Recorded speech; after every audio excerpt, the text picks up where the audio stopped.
Bon, bonjour à tous, merci d'être présents à cette petite présentation donc, sur comment libérer ses croyances limitantes pour devenir le créateur de sa réalité. Ça va, vous m'entendez bien? Ouais, c'est bien comme ça. Donc, moi je suis Philippe Beurdelet, je suis psychologue, clinicien et psychothérapeute. Et disons que j'ai toujours été un psychothérapeute un peu particulier, dans le sens où, depuis toujours, j'ai vraiment le point de vue que la parole, elle est nécessaire, mais elle n'est absolument pas suffisante. En tout cas, dans toutes les approches de thérapie, qui soient verbales, etc. On a besoin de parler, mais c'est absolument pas suffisant.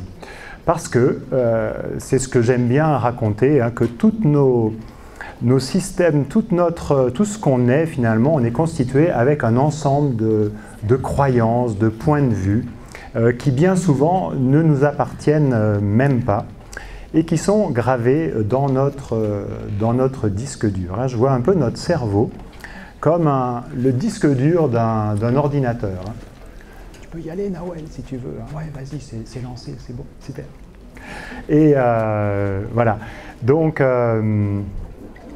voilà, j'ai toujours vu notre cerveau un peu comme le disque dur d'un ordinateur sur lequel se sont gravés des programmes.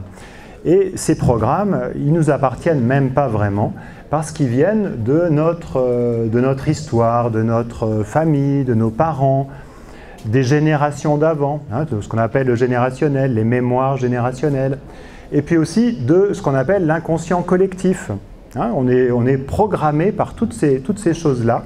Et on ne s'en rend pas compte du tout. On pense qu'on est libre, qu'on est libre de nos choix et tout ça. Or, en réalité, on est sous l'influence, en pilotage automatique, avec tout un système de programmation qui sont complètement à notre insu. Donc, j'ai toujours cherché les outils les plus puissants, les plus géniaux, les plus dynamiques pour changer ce système de programmation au-delà du mental, au-delà de la parole. Comment effacer tous ces systèmes de programmation? Donc j'avais des outils déjà, j'ai toujours cherché les outils les plus géniaux, les plus puissants. J'ai travaillé pendant 10 ans avec l'EMDR, ceux qui connaissent l'EMDR, cette technique avec les mouvements oculaires qui a été introduite par David Servan-Schreiber en France dans les années 2000-2004, comment on est directement dans le système limbique et qu'on va effacer toutes les mémoires traumatiques. Technique géniale qui marche super bien. Et moi, je me donnais 10 séances pour changer la vie de mes patients, de mes clients. Et puis, un jour, j'ai découvert une approche encore plus révolutionnaire, donc je vais vous parler beaucoup de ça aujourd'hui, comment on peut libérer tous ces systèmes de croyances et surtout avec facilité. Et ça, c'est un mot qu'on n'a pas l'habitude d'utiliser beaucoup dans notre réalité parce qu'on n'a pas l'habitude que les choses elles soient vraiment faciles. Parce qu'une des croyances les plus gravées dans notre système, dans notre disque dur, j'aime bien raconter ça, il y en a à qui ça parlait tout à l'heure, c'est « la vie, c'est dur ». Vous avez déjà entendu ça? Peut-être vos parents vous ont dit ça. Ou même s'ils ne vous l'ont pas dit, de toute façon, c'est ce que vous avez reçu d'une certaine façon. Et même si on ne se lève pas tous les matins en se disant « la vie c'est dur », quoique, il y a des personnes qui se lèvent vraiment avec ça en se disant « quelle journée de aujourd'hui ». Vous voyez quelle réalité ça va créer.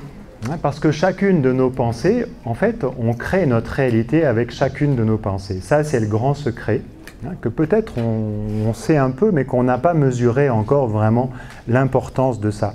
Comment notre réalité, notre vie, n'est que le reflet de nos pensées.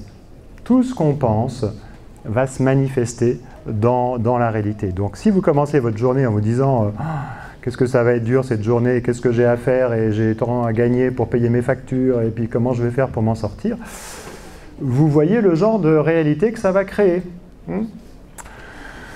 Donc, on a bien besoin aujourd'hui d'un reset du disque dur. C'est ça qu'on va faire avec cette méthode dont je vais vous parler, cette méthode d'Access Bar, d'Access Consciousness que j'ai découvert il y a quelques années et qui change la vie simplement, facilement, comment les choses peuvent être vraiment beaucoup plus simples. Et même en thérapie, je vous disais 10 séances avec les pratiques de MDR, de choses sur la mémoire cellulaire que j'avais. Et maintenant, quand je reçois des personnes, je me donne une séance pour changer leur vie. Je leur dis, et si on pouvait effacer le passé, et d'arrêter de se raconter une histoire comme quoi je suis quelqu'un qui, je suis comme ça parce que dans mon passé on m'a fait ci ou on m'a fait ça. Et je leur dis, si on pouvait effacer le passé, parce qu'on n'est pas notre passé. On croit qu'on est le produit de notre passé, mais on n'est pas notre passé. Déjà là, je sens que ça bug un peu. Et si la seule chose qui comptait dans notre vie, c'était notre futur. Je vous prends un exemple, par exemple, c'est un peu une métaphore, c'est deux frères jumeaux. Le premier qui est en prison et on lui demande « Comment est-ce que vous en êtes arrivé là ?» Et il dit « Avec les parents que j'ai eus, ça ne pouvait pas être autrement. » Et le deuxième qui a super bien réussi dans la vie, et on lui demande « Comment est-ce que vous en êtes arrivé là ?» Et il répond « Avec les parents que j'ai eus, ça ne pouvait pas être autrement. » Donc, c'est juste une métaphore pour montrer que ce n'est pas notre passé qui nous détermine, mais c'est les choix que l'on fait. Chaque choix qu'on fait va créer notre futur. Aujourd'hui, vous avez choisi, par exemple, d'être à cette conférence. Vous auriez pu choisir d'être ailleurs, au bord de la plage. Ça aurait créé une réalité différente. Chaque choix qu'on va faire dans notre vie va créer une certaine réalité. C'est comme un système. Bon, je ne vais pas faire avec mes mains en arborescence. Vous choisissez quelque chose et puis ça crée certaines possibilités et puis ça va créer d'autres possibilités, etc. Si vous n'aviez pas choisi d'être là, ça aurait créé une autre réalité, etc., etc. Chaque choix qu'on va faire dans notre vie, notre futur n'est que le résultat des choix qu'on fait. Donc ça, c'est un outil vraiment génial d'apprendre à mettre de la conscience dans ses choix. Parce que sinon, on est en pilotage automatique avec tous nos vieux systèmes de croyances. Si je crois que la vie c'est dur, par exemple, c'est une croyance bien gravée dans l'inconscient collectif depuis peut-être la nuit des temps. Si je crois que la vie c'est dur, eh bien automatiquement, qu'est-ce qui va se passer? Je vais créer des problèmes dans ma vie pour bien vérifier que ma croyance, elle est valable. Sinon, je ne pourrais pas continuer d'y croire. Et on va vérifier des choses comme ça dans notre vie, et après, c'est comme ça qu'on entretient nos croyances. Ah bah oui, la vie c'est dur. Ah bah j'ai eu telle galère et telle galère. Ben, évidemment que c'est dur. Donc on confirme la croyance et on signe en bas de la page. Et ben, on a des points de vue comme ça sur tout, sur les relations, tout ce que vos parents vous ont dit. Les hommes, ils sont comme ça, les femmes, ils sont comme ça. Si vous avez le point de vue que les hommes... j'ai une dame, elle vient comme ça un jour sur un salon, elle dit « Les hommes, c'est tous les mêmes. » D'accord. C'est des égoïstes. D'accord. On sait que c'est un point de vue bien partagé, évidemment. Mais ça se trouve, c'était même pas elle. C'était peut-être le point de vue de sa mère, ce que lui a dit sa mère, ou sa grand-mère, ou toute sa lignée des femmes, ou j'en sais rien. Sauf que, quand on vit avec un point de vue comme ça, eh bien, qu'est-ce qui va se passer? Puisque je pense que les hommes, c'est des salauds qui sont égoïstes, eh bien, c'est ceux-là que je vais rencontrer. Et je ne vais jamais rencontrer les hommes qui seraient généreux, bienveillants, qui pourraient contribuer à ma vie, parce que sinon, je ne peux pas continuer de croire que c'est des salauds. Donc, automatiquement, ma pensée, elle va créer des choses. Et c'est comme ça qu'on a des points de vue sur tout, on a des croyances sur tout. On est un espèce de système, comme ça, c'est un peu difficile de dire comme ça, mais comme moi je vois vraiment notre cerveau comme un disque dur d'ordinateur sur lequel se sont gravés tous ces programmes qu'on a reçus de nos parents, des générations, de l'éducation, du générationnel, du collectif. Et c'est un espèce de formatage, on a un certain formatage et on va vivre à partir de ça. Et toute notre réalité ne va être que la manifestation de tous ces programmes qui sont gravés. Et on dit, c'est moi, je suis comme ça, la vie c'est comme ça, le boulot c'est comme ça, les relations c'est comme ça, etc. Et on a des points de vue sur tout. Mais ce ne sont que des points de vue, ce ne sont que des conclusions de notre mental. Mais on n'est pas notre mental. On est beaucoup plus que notre mental. Notre mental, c'est juste le système où se sont gravées les informations et qui nous maintient, encore une fois, en pilotage automatique. Et donc, on n'a pas beaucoup de choix. En tout cas, de choix conscients. On va suivre tous ces programmes automatiques. Donc, l'idée, c'est de mettre plus de conscience dans sa vie, de libérer toutes ces programmations inconscientes, et on peut faire ça avec facilité, je vais vous raconter comment, pour s'ouvrir à plus de choix et plus de possibilités dans sa vie. Mais J'aimerais bien que vraiment que vous réalisiez à quel point nos pensées créent notre vie, parce que ok, c'est une information, on reçoit ça, mais vraiment que vous le réalisiez, qu'on ne fait que... On prend toujours ça pour une vérité. Toutes nos pensées, on pense toujours que c'est réel. On en fait une vérité. On pense que tout ce qu'on pense, c'est vrai. Ce ne sont que des points de vue, que des pensées. Et on a comme ça des conclusions sur tout. Et on rentre toujours dans les conclusions.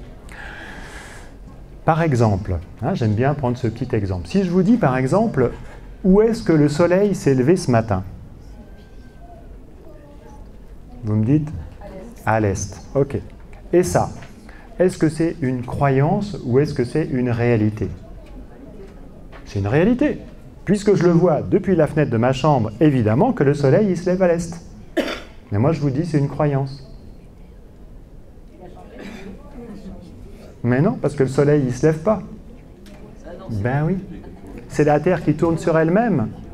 Dans une galaxie qui se déplace dans l'univers, dans un univers qui est en expansion infinie depuis le Big Bang. Waouh! Et encore, c'est ce qu'on est en capacité d'expliquer comme étant la réalité, parce qu'on ne sait même pas expliquer la seconde avant le Big Bang, etc. Mais on dit, ok, c'est ça la réalité, puisque je le vois depuis ma fenêtre, le soleil, évidemment il se lève à l'est, évidemment que c'est une réalité. Mais c'est une croyance. Et c'est comme ça qu'on prend nos croyances pour les réalités, parce qu'on le pense comme une vérité. Et on pense toujours que les points de vue qu'on a sont une vérité. Vous voyez quelqu'un et automatiquement vous avez un point de vue, oh, ben telle personne, il est comme ça, il est comme ça, il est bien, il est mal, il est bon, il est mauvais. On fonctionne avec la polarité, avec la dualité. Et c'est l'enfer et l'enfermement du mental qui ne fonctionne qu'avec les jugements. C'est bien, c'est mal, c'est bon, c'est mauvais, c'est juste, c'est pas juste. Et c'est ça qu'on a appris quand on était enfant. Vos parents ils vous ont dit fais pas ci, fais pas ça, fais ça, c'est bien, etc., etc. Or, au niveau de la conscience, il n'y a ni bien ni mal. Vous pourriez imaginer une vie où il n'y aurait pas de jugement. Ça serait comment? Ça serait peut-être le début du bonheur à la surface de cette planète. Parce que regardez comment ça fonctionne. Comment on est tout le temps dans cette espèce d'enfer du jugement, en train de juger les gens. On voit quelqu'un et ça y est, oh, elle est comme ci, elle est comme ça. Je ne sais pas s'il est vraiment bien fréquentable. Et le truc du jugement, c'est qu'on crée une barrière. Chaque fois qu'on a un point de vue sur quelqu'un ou sur quelque chose, eh bien, on crée une espèce de barrière invisible de séparation. Ça veut dire que je vais me couper de cette personne comme ça, et c'est nous-mêmes qui créons autour de nous une espèce de carapace, de château fort, où du coup on ne va plus rien recevoir parce qu'on se coupe complètement de la réalité et des gens avec tous nos points de vue et toutes ces barrières qu'on va avoir tendance à mettre. D'où l'intérêt de libérer tout ce bazar, moi ce que j'appelle le bazar mental et tout ce qui nous maintient comme ça, en fait, juste pas libre du tout, et de commencer à créer une réalité et une vie sympa et qui marche pour nous, parce que on voit bien que dans nos vies, il y a plein de choses qui ne marchent pas, alors on aimerait bien que ce soit comme ça, on se sent un peu à l'étroit, comme si on était dans une boîte, mais on sent en même temps qu'il y a plus qui serait possible, qu'on pourrait, on est un peu comme une chenille comme ça qui est dans son cocon et on sent qu'on aimerait bien déployer nos ailes, mais c'est bien rassurant notre petit cocon. Vous connaissez Pierre Rabhi qui dit on vit dans des boîtes, on habite dans des boîtes, on travaille dans des boîtes, on roule dans des caisses, on sort en boîte, on se met en boîte et on finit dans une boîte. On n'en sort jamais.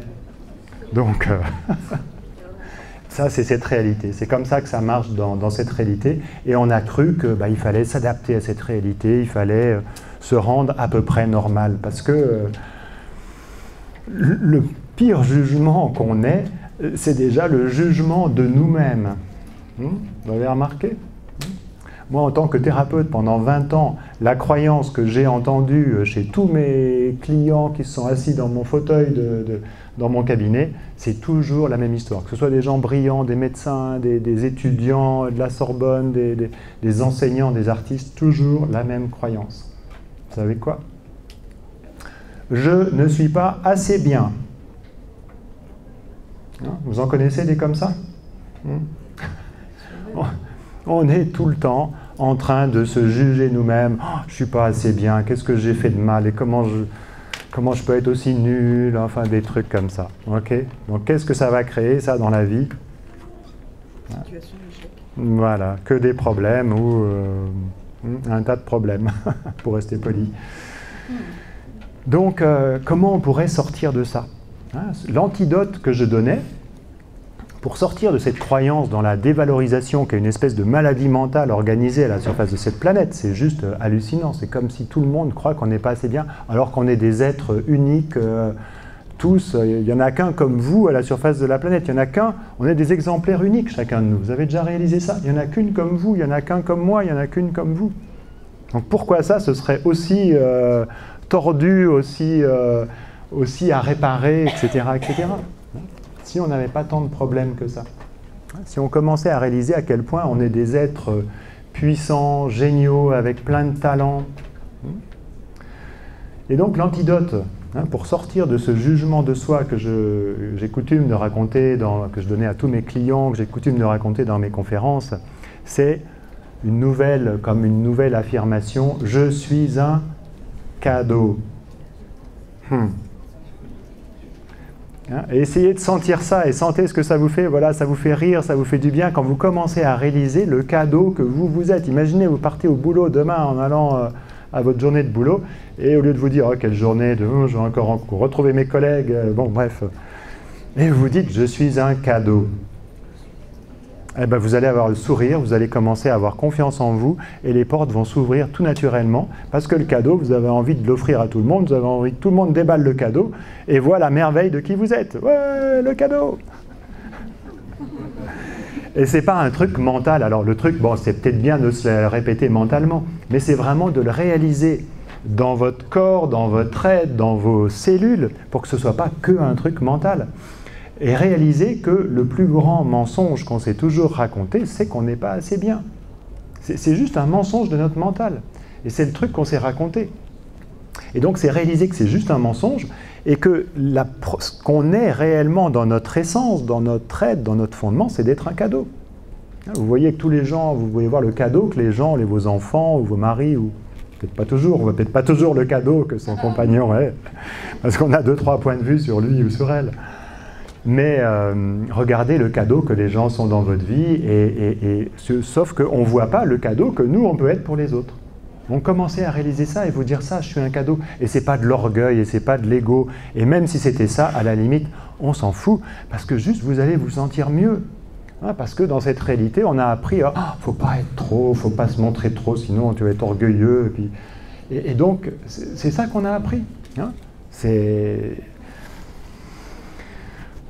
Donc, sortez déjà du jugement de vous. Regardez qu'il n'y a rien de mal avec vous, il n'y a pas de problème. On a toujours tendance à croire j'ai ces tas de problèmes, comment je vais faire pour me sortir de tous ces problèmes? En fait, on n'en a qu'un de problème réellement.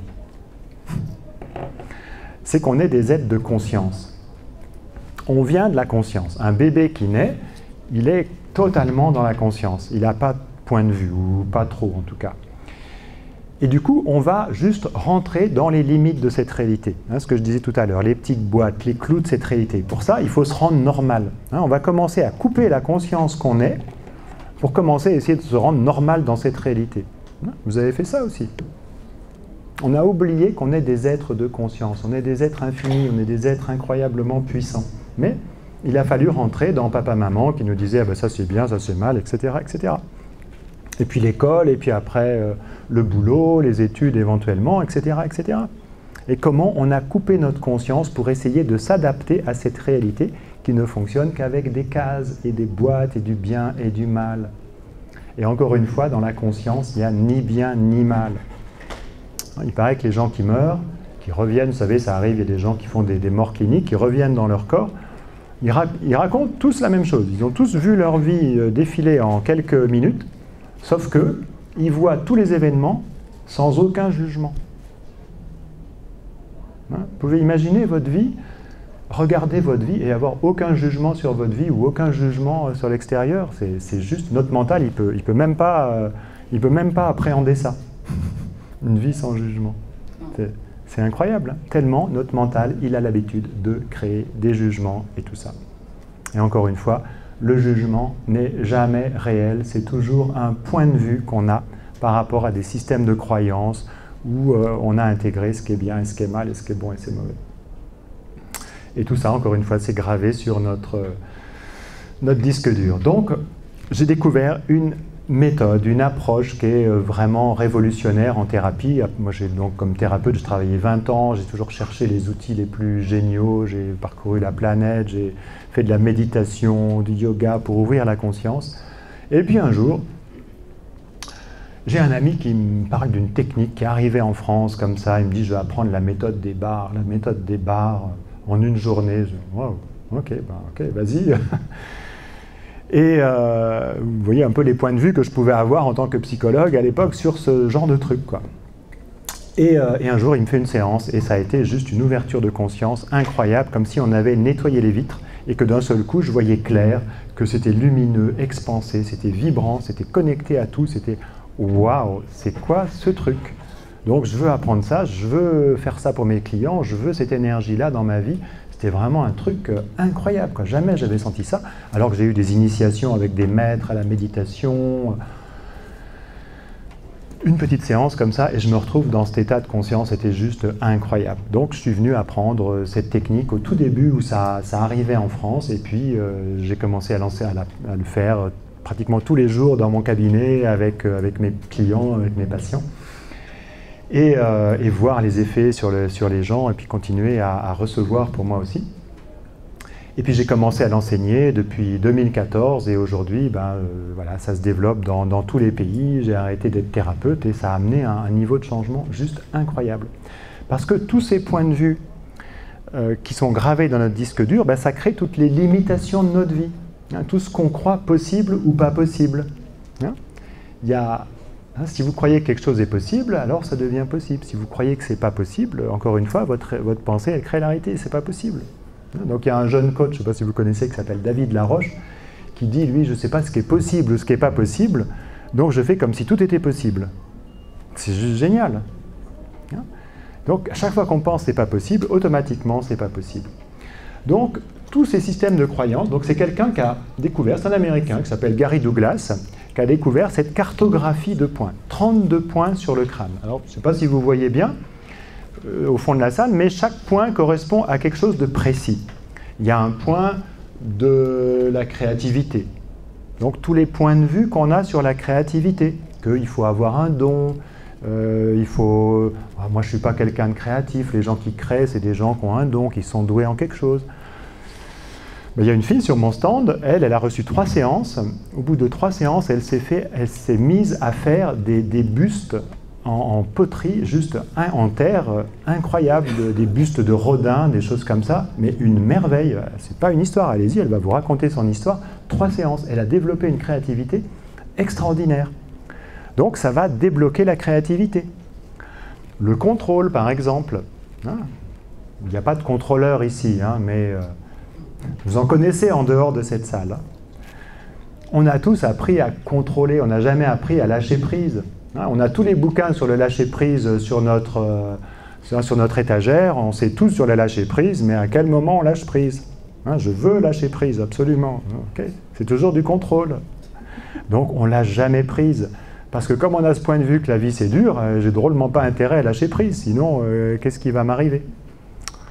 Donc on va commencer à éliminer aussi tous ces points de vue et avoir un niveau de lâcher prise qui est juste incroyable. Et après, c'est quelque chose que vous pouvez avoir dans la vie où vous sentez que vous êtes détendu dans la vie plutôt que toujours contracté. Qu'est-ce qui va me tomber sur le coin du nez? C'est quoi la prochaine tuile que je vais avoir? Ok, j'ai un petit peu de bonheur maintenant, mais ça ne va pas durer. C'est des choses que vous avez entendues, ça aussi. C'est des choses qu'il y a des gens qui pensent comme ça. L'argent. Il y a même un point de l'argent. Tous les points de vue qu'on a sur l'argent. Ça ne fait pas le bonheur, je ne mérite pas d'en avoir. C'est quoi les autres points de vue? C'est dur à gagner. C'est pas propre. C'est pas propre. C'est exactement ça. Dans cette réalité, l'argent, c'est un peu sale. c'est pas propre. Donc on a créé aussi une espèce de division entre les gens qui sont spirituels et les gens qui sont matériels. Les gens spirituels, ils sont bien, mais en général, ils sont fauchés.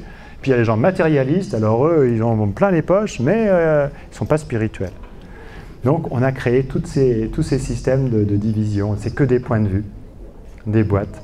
Donc si on pouvait commencer à effacer tout ça facilement, avec simplicité, avec une technique simple qui marche incroyablement, et que vous allez vous retrouver dans un état d'ouverture de conscience et vous allez commencer à fonctionner beaucoup moins avec ces points de vue et commencer à créer du choix. Pouvoir choisir vraiment plutôt que être en pilotage automatique avec tous ces vieux systèmes. Eh bien, c'est possible. Donc c'est une technique qui a été découverte par Gary Douglas, donc cette cartographie.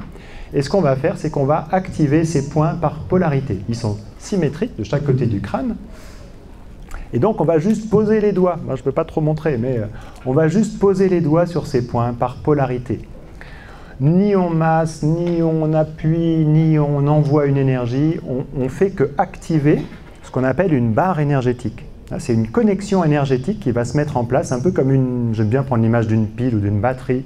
Vous avez un pôle plus, un pôle moins, et le fait de connecter les deux électrodes fait que vous avez un courant qui va passer entre les deux. Et c'est vraiment comme ça que ça se passe. On le sent quand on pose les doigts, les gens ils sentent, ça fait un petit courant, ça fait des picotements dans les doigts, et ça va dissoudre toutes les charges qui sont contenues dans ces points. C'est difficile à croire, mais réellement ça fonctionne. Moi je l'ai vérifié, j'ai formé plus de 1000 personnes aujourd'hui depuis quelques années, et ça fonctionne, et on voit les gens qui ont des ouvertures. J'ai des témoignages, je peux vous en lire quelques-uns, des gens qui en une séance me racontent des trucs, c'est comme des années de thérapie. C'est vraiment... Allez, je vous en lis un, parce que... Ah ben non, je n'ai pas pris mon portable. Dommage. Et voilà, c'est des gens qui vont... Des années de thérapie qui disent bah, « j'ai mon mental qui est calme, j'ai plus peur des gens, je peux parler avec assurance ». Une autre qui avait des traumatismes et qui dit bah, « maintenant, j'arrive même plus à penser à mes pensées qui me faisaient souffrir avant ». Limite, ça me fait même peur parce que j'ai comme un espèce de vide à la place et là, plus de pensée. Donc, on va vraiment effacer tout ça et avec facilité. Parce que facilité, ça veut dire qu'on s'allonge sur une table, on n'a pas besoin de verbaliser quoi que ce soit et d'aller chercher l'origine de tel ou tel problème. On va juste l'effacer énergétiquement, on le dissout. Ça va se dissoudre. On ne cherche pas à résoudre quoi que ce soit. Ça se dissout énergétiquement. Donc, plus facile, franchement, je n'ai pas trouvé. Et donc, on va agir sur tous ces sujets. Le corps, la sexualité, même le toaster du vieillissement, tous les points de vue sur l'âge. À quel moment on est vieux? C'est qu'un point de vue. Vous savez très bien qu'il y a des gens, ils ont 30 ou 40 ans, ils ont l'impression déjà d'être vieux. Et puis il y a des gens, ils ont 80 ou 90 ans et ils pètent le feu et ils continuent de faire le tour du monde ou de faire des projets ou d'être créatifs, etc. Parce que c'est juste des points de vue dans leur tête.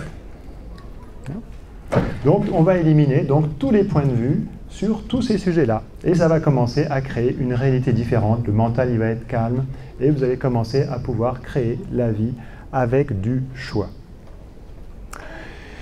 Et donc, l'idée après, c'est d'apprendre à mettre de la conscience dans ses choix. Comment on fait des choix en général dans cette réalité? On apprend à choisir ce qui est bien et éviter ce qui n'est pas bien. Mais on n'a jamais appris vraiment à mettre de la conscience dans ses choix. Et pour ça, il y a un outil très simple qu'on enseigne ça s'appelle lourd ou léger. On pourrait dire à utiliser son intuition. Mais c'est-à-dire que si je choisis ça, est-ce que c'est lourd à l'intérieur de moi ou est-ce que c'est léger? Est-ce que ça fait comme des petites bulles de champagne, comme si mes cellules elles pétillent et ça fait ça pétille? Ou est-ce que ça fait comme si j'avais avalé un gros pavé et c'est lourd ce truc? Et c'est comme ça que vous allez mettre de la conscience dans vos choix. À chaque fois que vous allez choisir quelque chose qui est lourd, automatiquement, vous allez avoir une réalité derrière qui est plombée, claire. Et à chaque fois que vous allez choisir quelque chose qui est léger, automatiquement, vous allez créer une vie qui pétille avec des possibilités, avec de l'expansion. Ça pourrait être aussi simple que ça. Donc, essayez de vous amuser à ça. Si je fais ce choix-là, n'importe quoi, je ne sais pas quel choix tu aurais à faire. Allez, demain, tu as un petit choix à faire. Choisir entre ce que je veux faire et changer de métier. Voilà, ça c'est un petit choix, ouais, changer de métier. Donc si je reste dans mon métier actuel, est-ce que c'est lourd ou est-ce que c'est léger? C'est lourd. Si je vais vers, je ne sais pas quoi, des soins, parce que c'est ça que j'ai cru comprendre que tu avais envie de faire, si je vais commencer à faire des soins et des choses comme ça, c'est lourd ou c'est léger ça? Tu le sens? C'est où dans le corps? Tu peux sentir où? Là, dans le... Ah, c'est là. Hein, c'est dans une zone à peu près par là, globalement, dans la poitrine. Donc, vous pouvez vous poser la question. Ah, merci. Pour tous les choix que vous avez à faire. Hein, si je vais sur ce stand, est-ce qu'il y a un produit qui m'appelle? Si j'achète ça, est-ce que c'est lourd ou est-ce que c'est léger? Moi, je ne vais peut-être pas acheter ça finalement. Je ne vois pas pourquoi je prendrais ça. C'est léger? Ah, génial. C'est un peu cher, c'est pas grave. Je vais le prendre quand même parce que ça va m'amener des possibilités. Donc ça, c'est un outil déjà génial qui peut changer toute votre vie. Après, il y en a d'autres. Hein, il y a un petit mantra qu'on aime bien enseigner dans les classes d'Access Consciousness qui dit « Tout de la vie me vient avec aisance, joie et gloire ». Alors ça, c'est assez sympa aussi. Hein, tout de la vie me vient avec aisance, joie et gloire. Je crois que ça vous fait marrer. Et simplement, si vous vous répétez ça une dizaine de fois le matin, eh bien, ça va commencer à créer des choses, à créer des possibilités. Hein, c'est comme quand vous vous réveillez le matin et que vous dites oh, « qu'est-ce que j'ai comme journée compliquée aujourd'hui ?» Eh bien, ça va créer une certaine réalité. Et si vous dites « tout de la vie me vient avec facilité, joie et gloire », eh bien, vous allez commencer à attirer à vous des choses qui vont venir, des possibilités, des rencontres que vous n'aviez pas prévues, des choses juste incroyables. Et puis, donc ça c'est un outil très simple, donc notez ça quelque part, tout de la vie me vient avec facilité, joie et gloire.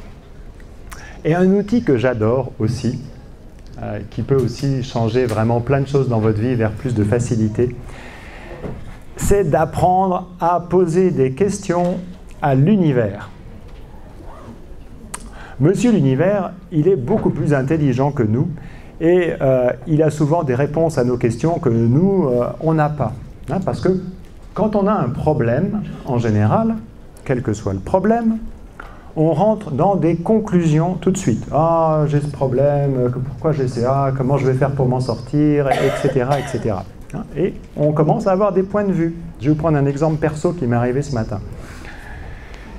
Sauf que quand vous posez une question à l'univers, genre « quoi d'autre est possible ?» eh bien vous allez voir que ça va changer la réalité avec facilité. Je vous prends un exemple de ce matin.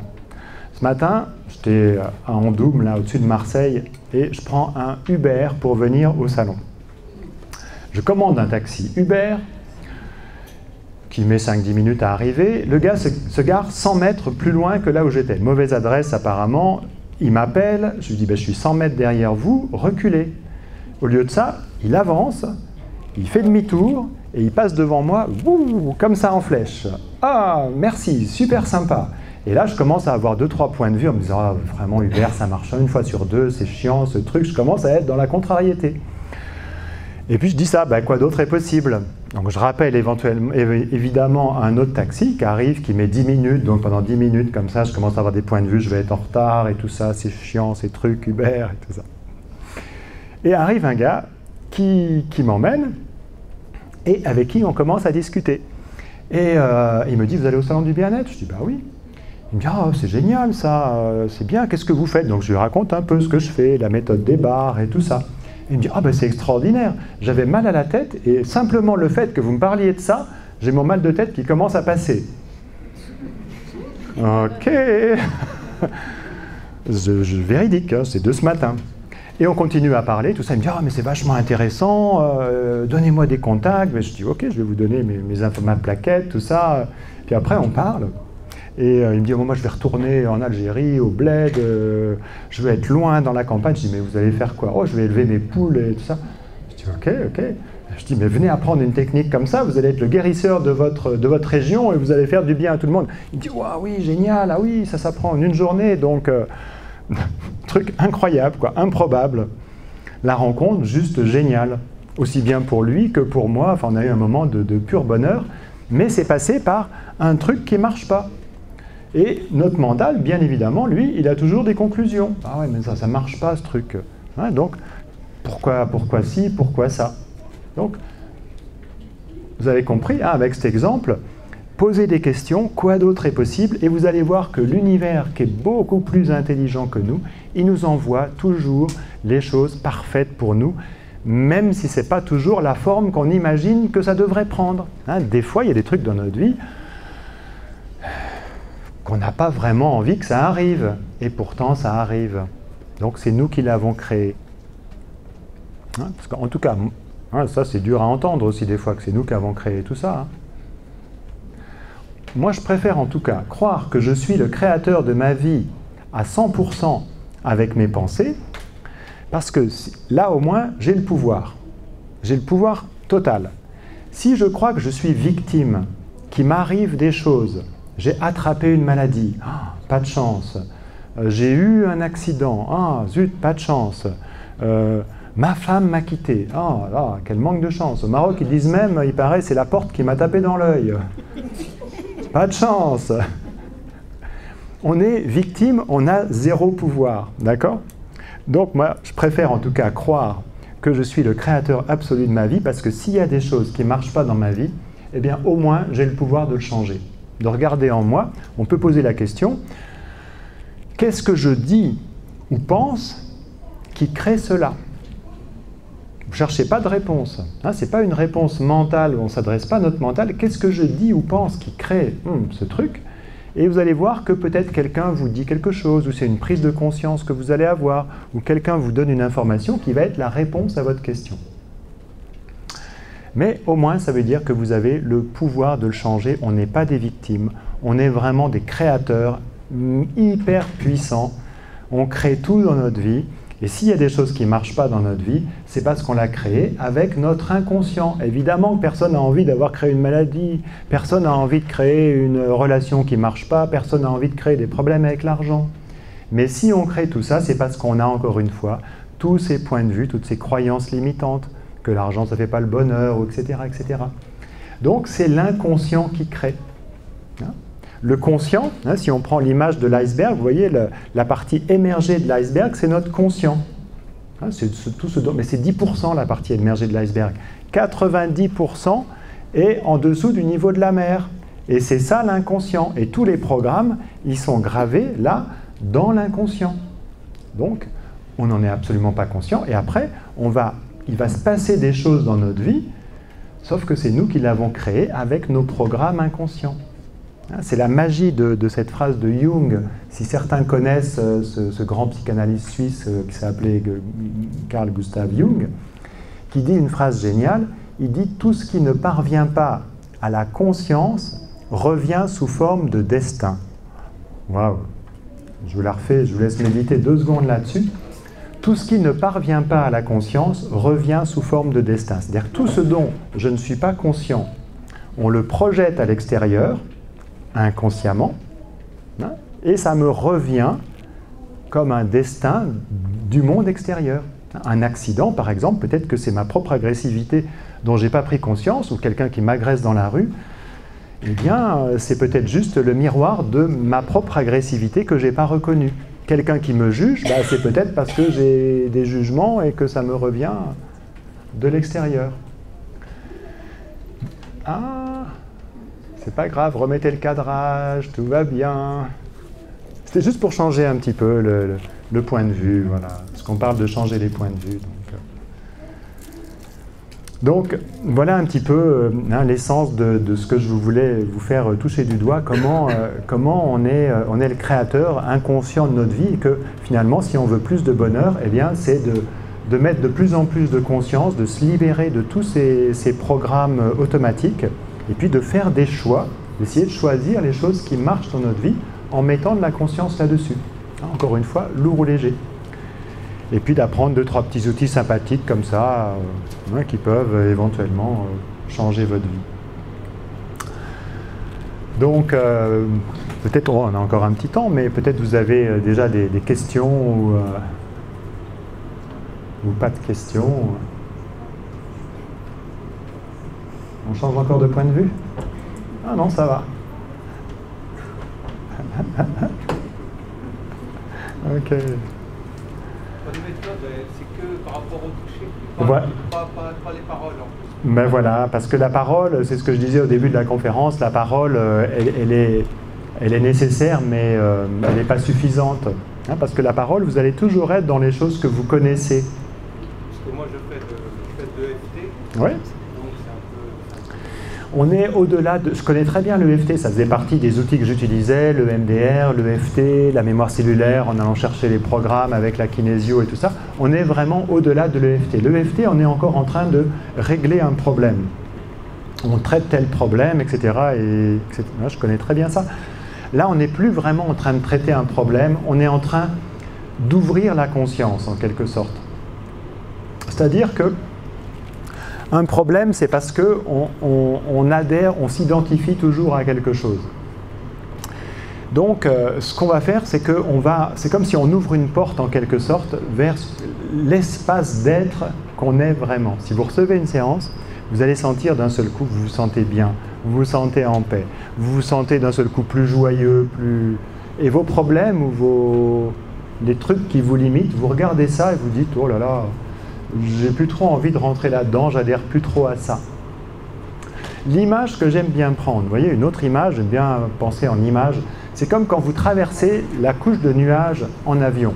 Ça vous est déjà arrivé, ça? Il y a un jour couvert, gris comme ça, vous prenez l'avion, vous traversez la couche de nuages, vous arrivez de l'autre côté, il y a le grand ciel bleu, le soleil, et vous faites « Ah, waouh, j'avais oublié que ça existait. » Ça vous est déjà arrivé, ça? Eh bien, en fait, c'est exactement ça. Ce qu'on est dans notre essence, c'est d'être joyeux, c'est d'être lumineux, c'est d'être bien, c'est d'être en paix. C'est comme le grand ciel bleu sans un nuage. Et les pensées, c'est un peu comme les nuages. Quand on fait de la méditation, on dit que les pensées, c'est comme les nuages et qu'on les laisse passer. Sauf que des fois, ça passe pas du tout. Et il y a des gros ciels gris chargés qui sont avec des gros amoncellements de nuages. Ben ça, c'est notre pensée, c'est notre mental qui fonctionne comme ça. Et on finit par croire qu'on n'est que ça, que les pensées, ou que le ciel gris, c'est ça la réalité. Parce qu'on a oublié qu'on est cet espace de conscience lumineux, joyeux, bien. Et donc c'est exactement ça qu'on fait avec cette méthode, c'est-à-dire que d'un seul coup, on commence à effacer les nuages, on commence à dégager pour retrouver l'espace d'être où on a toujours été ça dans notre essence, mais on l'a oublié. Et si vous commencez à utiliser des petits outils et des questions aussi simples que tout de la vie me vient avec facilité, joie et gloire, que vous commencez à effacer toutes ces croyances limitantes, que vous commencez à poser des questions à l'univers en disant « Waouh, quoi d'autre est possible ?» Quand il y a un truc qui ne marche pas dans votre vie, ben vous allez voir que toute votre vie va commencer à se mettre en place de façon fluide, légère, simple, que tout est à sa place. Vous avez déjà eu ce sentiment, c'est-à-dire que c'est comme une partition musicale où chaque note est à sa place, où tout est juste. Et si tout était juste tout le temps? Des fois on se dit oh, « c'est pas possible, pourquoi ?» Mais et si tout au final était juste? Comme mon histoire de taxi ce matin, je commence à râler parce que le taxi que je voulais n'était pas là, et ne m'emmène pas et que je vais être en retard.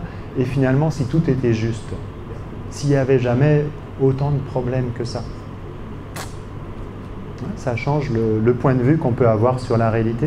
Et on se mettrait un peu moins la rate au courbouillon, pour ceux qui connaissent l'expression. On se ferait un peu moins de stress et de soucis et d'angoisse, parce que c'est comme ça qu'on fonctionne dans cette réalité, avec des stress, des angoisses, des soucis. Vous aviez une question, dites-moi.